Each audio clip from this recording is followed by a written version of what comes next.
राधे राधे संगवारी हो। आज मैं आप मन ला एक शायरी सुनावत हूँ। हालांकि शायरी में कोई इतना वो नहीं है जो तू आप मन ला पसंद आई, लेकिन ऐसे लगते मोर कि मला कि कहीं ना कहीं जो प्यार करते ना ते मला तो बिल्कुल पसंद आई, या जो मना धोखा खाए ना ते मला पसंद आई। अब वो शायरी में बताता हूँ। हमने छोड़ा ज़माना जिसे पाने के लिए, हमने छोड़ा ज़माना जिसे पाने के लिए, लो उन्होंने ही छोड़ दिया हमें ज़माने के लिए। संगवारी हो, कभी काकरों से प्यार करत हो ना तो ओला धोखा मत दो।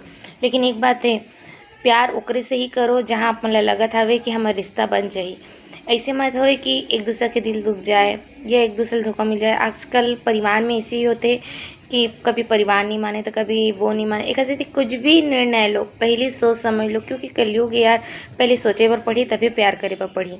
एक ऐसे प्यार करत हो तो पहले सोच लो, नहीं तो यही सुने पर पीढ़ी हमने छोड़ा ज़माना जिसे पाने के लिए, लो उन्होंने ही छोड़ दिया हमें ज़माने के लिए। कमेंट में बताओ संगवारी हो कैसे है तेला, बताओ जरूर जी।